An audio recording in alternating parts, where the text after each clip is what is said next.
तो आज हम स्टार्ट करने वाले हैं अकाउंटिंग रेशियोज के साथ। राइट। तो अभी तक हमने पार्टनरशिप पूरी कर ली है, अकाउंटिंग फॉर कंपनीज पूरी कर ली है, अब हम रेशियोज करने वाले हैं। आपने अगर पहले की कोई भी वीडियो नहीं देखी है तो फटाफट से जाइए, उन चैप्टर्स को भी रिवाइज करिए। राइट। हम क्विकली स्टार्ट करेंगे अकाउंटिंग फॉर रेशियोज। तो अब हम स्टार्ट कर रहे हैं हमारा अकाउंटिंग रेशियोज। बेसिकली मेजर 4 तरीके के रेशियोज होते हैं: liquidity, solvency, activity and profitability. Right. तो लिक्विडिटी रेशियोज क्या होते हैं? जो हमारी शॉर्ट टर्म ऑब्लिगेशंस को पे करने का कंपनी में कितना कैपेसिटी है using the short term assets, वो मेजर करके दे। सॉल्वेंसी रेशियोज क्या होते हैं? हमारे लॉन्ग टर्म ऑब्लिगेशंस यानी हमारे लॉन्ग टर्म लाइबिलिटीज को कंपनी कितने अच्छे से ऑनर कर सकती है, मीट करने की क्या कैपेबिलिटी है, क्या कैपेसिटी है, उसे मेजर करते हैं सॉल्वेंसी रेशियोज में। एक्टिविटी रेशियोज में हमारी ऑपरेटिंग एफिशिएंसी यानी बिजनेस रन कर रहा है जिस टर्नओवर, जिस रेवेन्यू के लिए, उसमें हम कितने एफिशिएंट हैं, हम कितने अच्छे से हमारे डिफरेंट रिसोर्सेज को यूटिलाइज कर पा रहे हैं उस रेवेन्यू को जनरेट करने में। और नेक्स्ट लास्ट, प्रॉफिटेबिलिटी। ये सब करके भी, सारा बिजनेस रन करके, सारी एक्टिविटीज करके हमें क्या फाइनल प्रॉफिट हो रहा है, हम क्या किस पोजीशन पे स्टैंड कर रहे हैं, हमारी फाइनेंशियल परफॉर्मेंस क्या है, वो मेजर करने के लिए हम यूज करते हैं प्रॉफिटेबिलिटी रेशियोज। तो सबसे पहले स्टार्ट करेंगे लिक्विडिटी रेशियोज में। लिक्विडिटी रेशियोज में नंबर 1 है करंट रेशियो। आप देख रहे होंगे क्या घिचड़ पिचड़, मैं पहले भी रिकॉर्ड कर रही थी पर आज नेट इतना गंदा चल रहा है ना कि मैं तीसरी बार अटेम्प्ट कर रही हूँ। ठीक है, sorry, frustrated right now, but ठीक है, let's come back to this. Current ratio. Current ratio क्या है? Current assets upon current liabilities. यानी कि मेरे करंट असेट्स कितने केपेबल हैं मेरी करंट लायबिलिटीज को कवर करने के लिए। मेरे पास कितने करंट असेट्स हैं कि मेरी करंट लायबिलिटीज को मैं कितनी बार पे कर सकती हूँ, how many times I can pay my current liabilities using my current assets. ये दिखाता है मुझे करंट रेशियो। नेक्स्ट आते हैं क्विक रेशियो में।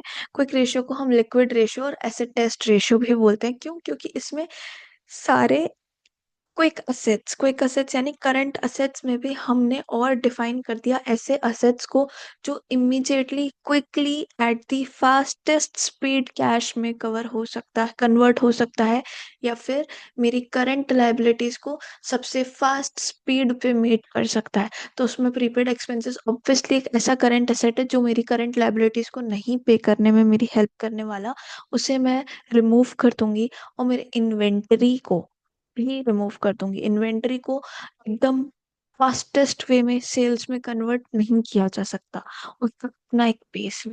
करंट असेट्स में से इन्वेंटरी, प्रीपेड एक्सपेंस हटा के what I get is we call quick assets. अब इन क्विक असेट्स से मैं कितनी करंट लायबिलिटीज पे कर सकती हूँ, वो बताएगा मुझे quick ratio, quick assets upon current liabilities. My immediate liquid assets, how much my quick assets are capable to cover or pay my current liabilities. तो क्या मिलता है? My quick assets can cover or can pay X times of my company's current liabilities. मेरी current liability का कितना time पे कर सकती हूँ मैं। नेक्स्ट आते हैं सॉल्वेंसी रेशियोज पे। अब liquidity ratio short term obligation देखते हैं, solvency ratio long term obligation देखते हैं। तो लॉन्ग टर्म ऑब्लिगेशन यानी long term debts. First ratio है debt to equity ratio. Obviously debt to equity ratio नाम से ही हमें क्लियरली समझ आ रहा है हमें क्या करना है। लॉन्ग टर्म ऑब्लिगेशन के लिए solvency ratio long term debt divided by share holders fund या फिर equity, whatever is given. Usually share holders fund में रिजर्व सरप्लस भी इंक्लूड होता है, इसलिए we take the broader perspective which is share holders fund. तो यहाँ से हमें क्या पता चलता है कि मेरा for every rupees 1 of equity how much debt the company has taken. So how much debt is company bearing in comparison to the equity invested in the company, right? For every rupees 1 of equity, how much debt is invested in the company. Next is total assets to debt ratio, right? Total assets to debt ratio, again, name suggests total assets, and since we are talking about long term liabilities, long term obligations, it is going to be long term debt. What does it shows? For every rupees one of debt, यानी हर 1 रुपए के date पे हमें कितना set banking दे रहा है उसे cover करने के लिए, right? For every rupees one of debt, how much sets is available to cover that? या फिर कितने केपेबल है मेरी कंपनी के करंट असेट्स मेरे डेट का कितना टाइम कवर कर सकते हैं? So if my total assets are 20,000 and my long term debt is 10,000, which means my assets can pay twice the amount of the debt I currently have, which means I am in a very stronger position. I am not going to go down because of the debt. I have my sufficient space maintained. Okay. Next आते हैं proprietary ratio पे. Yes, of course, proprietary suggests is going to be shareholders funds. But here हम क्या देखते हैं? Shareholders fund upon total assets. क्या दिखाता है मुझे कि X times of total assets are financed by the shareholders funds. How much time of my total assets is financed by shareholders funds, or from my shareholders funds, how many assets can I go and buy or invest in, right? So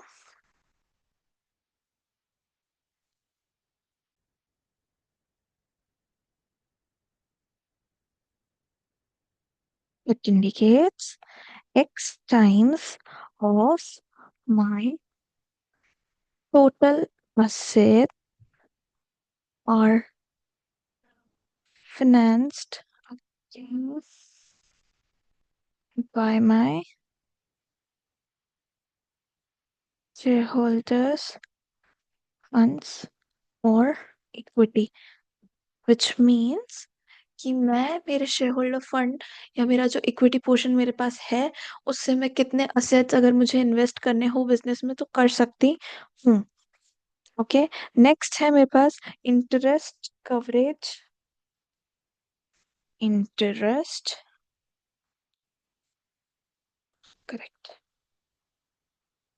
interest coverage ratio. Interest coverage ratio को और क्या बोलते हैं हम? Debt service.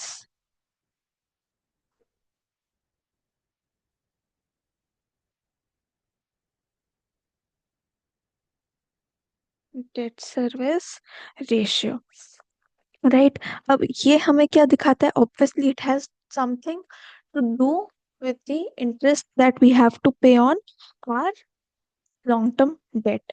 तो हमें क्या दिखाता है कि how much times my profit can cover my interest, right. तो हम देख रहे हैं interest coverage ratio which is profit before interest and tax divided by interest charge, right. Profit before interest and tax divided by interest charge से हमें क्या मिलेगा कि कंपनी का ऑपरेटिंग प्रॉफिट कितनी टाइम्स मेरी इंटरेस्ट ऑब्लिगेशन को कैरी कर सकता है, यानी कि मैं इतना प्रॉफिट कमा रही हूँ कि मैं अपना इंटरेस्ट आराम से पे कर पाऊँ या नहीं कर पाऊँ, right. Profit before interest and tax divided by interest charge shows company's operating profit is X times sufficient to cover its interest obligations, right? यहाँ पे हमारे सॉल्वेंसी रेशियोज खत्म होते हैं एंड हम मूव करेंगे किसकी तरफ? एक्टिविटी रेशियोज की तरफ. एक्टिविटी रेशियो में हमारा सबसे पहला क्या है? Inventory turnover ratio. Inventory turnover ratio हम कैसे निकालते हैं?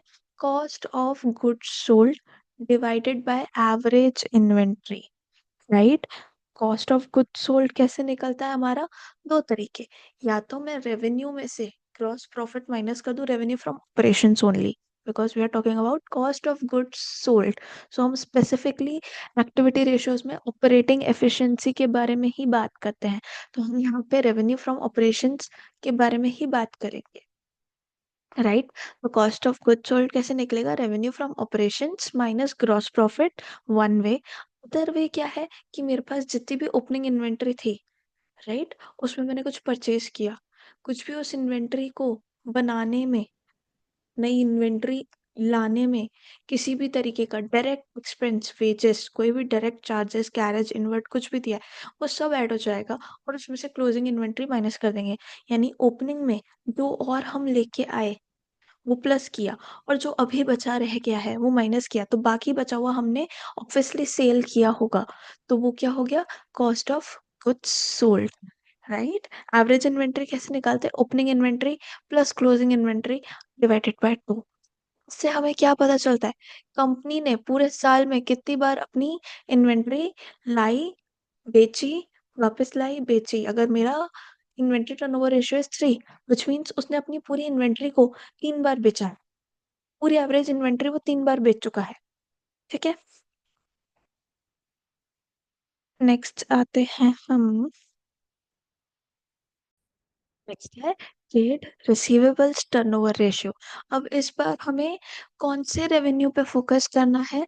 जिस रेवेन्यू से मेरा ट्रेड रिसीवेबल्स लिंक्ड है। ट्रेड रिसीवेबल्स मतलब मेरे डेटर्स, यानी मैंने किसी को उधार दिया, यानी मैंने सेल उधार पे, क्रेडिट पे करी।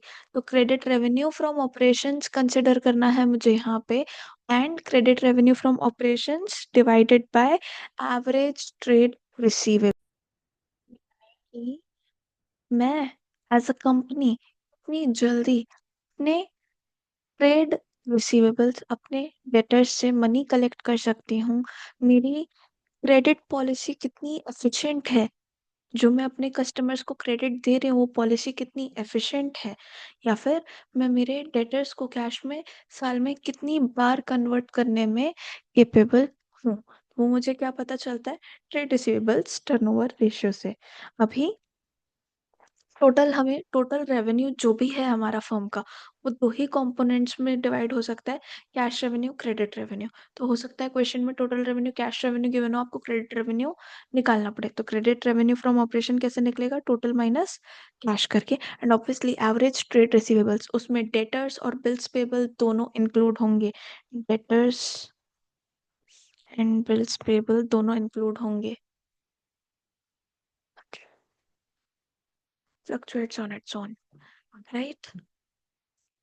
एवरेज ट्रेड रिसीवेबल में opening plus closing divide bye.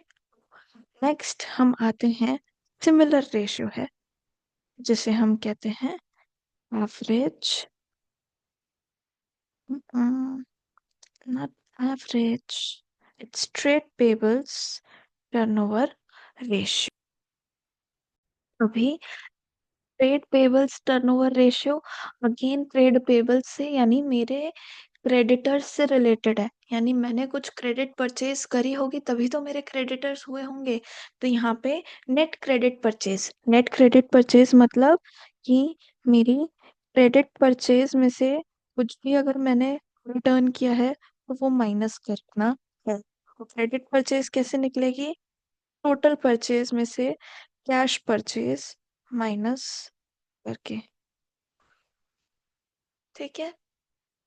मुझे मिलेगी मेरी net credit purchase divided by average trade payables. Again creditors and bills payable दोनों कंसिडर होंगे ट्रेड पेबल्स में। For trade receivables debtors and bills receivables दोनों consider होंगे। Average trade payables opening plus closing divide bye 2 करना है। ये हमें क्या दिखाता है? हमें ये दिखाता है कि how quickly as a company we were able to pay back our creditors, यानी how many times on an average this company has paid it creditors during this accounting year. ठीक है? Right? Fixed assets turnover ratio या फिर non current assets turnover ratio, ये क्या दिखाता है हमें? कि हमारा इन्वेस्टमेंट, हाउ मच इन्वेस्टमेंट जो नेट फिक्स्ड असेट्स में किया है उसके बेसिस पे हम कितना रेवेन्यू जनरेट कर सकते हैं। यानी if we invested rupees 1 in our fixed assets, तो हम उस पे से कितना रेवेन्यू जनरेट कर पाएंगे, सो दैट इन फ्यूचर अगर किसी फिक्स्ड असेट में इन्वेस्ट करना हो तो हम ये आइडिया लगा सकें कि करेंटली हमारा रुपीज 1 जो फिक्स्ड, सिमिलर फिक्स्ड एसेट में इन्वेस्टेड है, वो हमको 10 रुपीज ऑफ रेवेन्यू देता है। तो अगर हम यहाँ इतना इन्वेस्ट करेंगे तो हम कितना रेवेन्यू जनरेट कर पाएंगे? राइट? अभी revenue from operations divided by net fixed assets लेना है हमें। नेट फिक्स्ड असेट्स बोले तो फिक्स्ड असेट्स में से डेप्रिसिएशन हटाने का है, उसके बाद लेना है, राइट। हम आते हैं next, net assets turnover ratio, या फिर इसे हम बोलते हैं कैपिटल एम्प्लॉयड टर्नओवर रेशियो। अब हमें यहाँ क्या देखना है कि हमारा for every ₹1 of capital employed how much revenue are we able to generate. तो revenue from operations divided by net assets और capital employed. For calculating capital employed, there are two approaches. Either one is liability side approach, या तो आप liability side approach करोगे या asset side approach करोगे।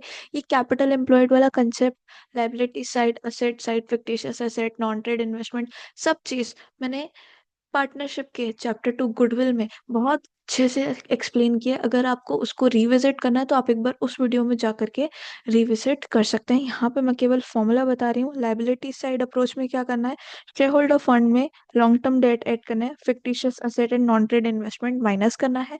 Asset side approach में non current assets में fictitious asset non trade investment minus करने के बाद हमें वर्किंग कैपिटल प्लस करनी है। वर्किंग कैपिटल क्या होती है, current assets minus current liabilities. और जैसा कि मैंने कहा कि ये क्या बताता है, for every ₹1 of capital employed how many revenue as a company are we able to generate. Last है हमारे पास इस कैटेगरी में working capital turnover. Working capital turnover ratio में क्या बताता है कि एज अ कंपनी हम हमारी वर्किंग कैपिटल को कितनी एफिशिएंटली यूज करके उसमें से सेल्स जनरेट कर पा रहे हैं। यानी कि सब में जो भी अभी तक हमने सेल्स वाले पढ़े उनमें हमें नेट सेल्स ही यूज करनी है। Net credit purchases, net credit sales यानी सेल्स रिटर्न हटाना है उसमें से हमें। तो नेट रेवेन्यू फ्रॉम ऑपरेशंस या फिर net sales divided by working capital करना है हमें। Working capital is current assets minus current liabilities. क्या बताता है हमें कि as a company how efficiently हमने हमारी वर्किंग कैपिटल को यूज किया है सेल्स जनरेट करने के लिए।